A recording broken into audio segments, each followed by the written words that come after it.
everybody and welcome back to the channel. It's lovely to have you here. I'm here in the walled garden on a beautiful sunny day, late May, and everything's absolutely looking beautiful and flourishing.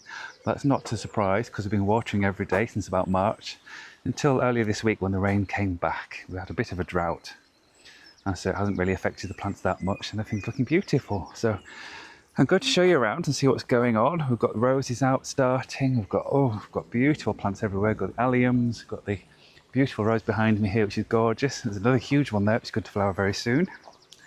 There's so much to show you and I'm excited to share it with you. So come on, let's go and have a look and we'll see what we can find, what's going on.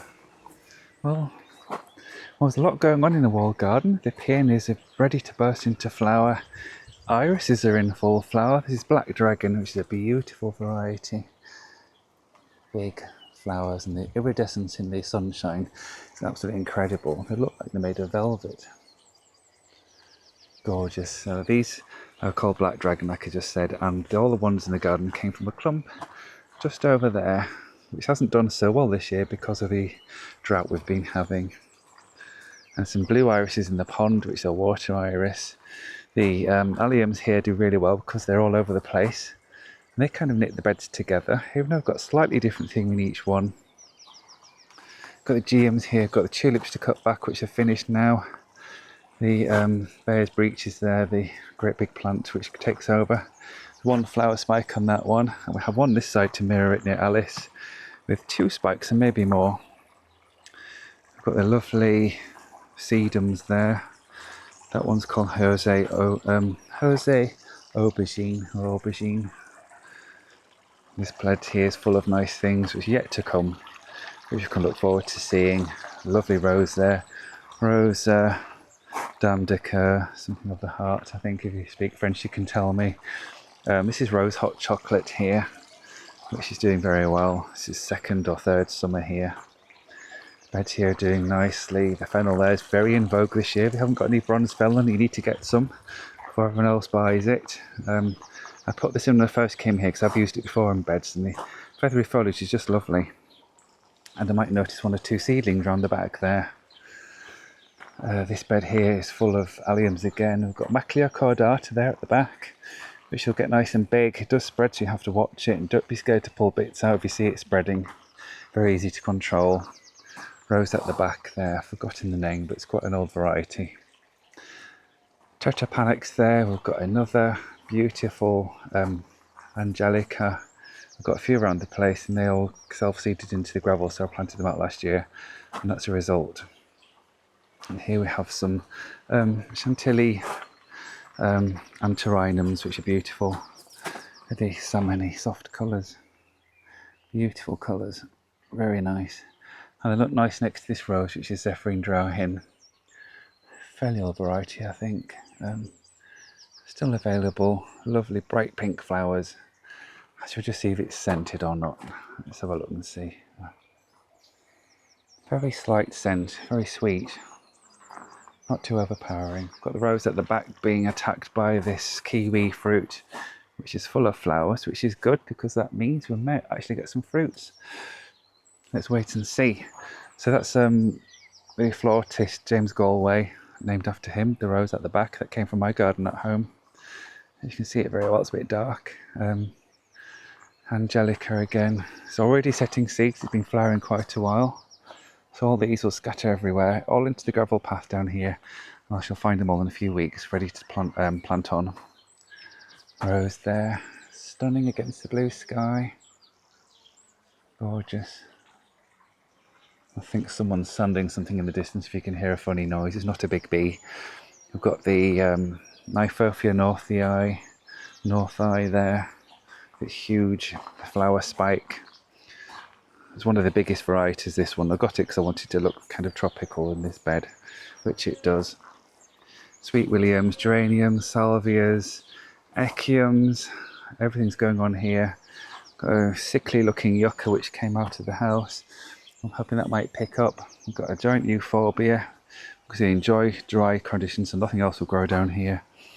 More sedums which enjoy the shade. I've got the golden marjoram here, which is a nice plant because it looks pretty and it smells lovely too. And it'll cope with dry. The Nicotiana mutabilis have been here, grown for 3 years. Normally they're like an annual, but they do really well in this wall garden. Maybe with a bit of shelter it helps them. And they frame this lady on the pedestal really well. So here's the echiums. This one's they're both in the 3rd year. Oh, it's 3 here, I think. It takes 3 years to flower, but these ones decided not to, so maybe they're waiting for next year. That means I've got to wrap them up another winter. This one here's decided to flower, and it's extremely popular with bees. Look at all the bees in here, feasting away with all the nectar. This one's got quite tall. I'd say it's got to over 3 meters, right up there into there. It's a shame it's been swallowed up by the rose, but then we can't plant everything. The only place they'll survive in this garden is against this wall, because it's a little bit more sheltered. Another fennel there, a green fennel, and another echium. Give this lady a bit of shelter underneath so she can keep dry when it rains. Here we've got some maclear again. This is growing from nothing this year, right from the floor upwards. There's a great big weed that's managed to get in there, which is going to have to come out. So I do have weeds in this garden as well, just like you. It'll pan round, you can see the other angelic there, which is lovely. Great big tall flowers. Must be 7 feet tall at least. And we'll pan down to here, we'll see Alice again in all her splendour, and a blackbird with some babies in the garden. We'll just go down a little bit and you can see the gentle soft effect you get when you bob down, because if you stood up all the time, especially when you're tall like me, I don't see everything as it's meant to be. At this level everything's just perfect, and I'm going to be very pleased to put that hose pipe away, because we don't need to water, at least not yet.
Thank you so much for joining me. It's been really nice to have you here to share the walled garden and the green flies too. So we're looking forward to seeing you next time. But in the meantime, if you like the video and you would like to share it with your friends, please do like and subscribe, and we'll get more visitors to the channel, help it grow, and I can make you more lovely videos like this one. So until next time, I'll see you then, and very happy gardening.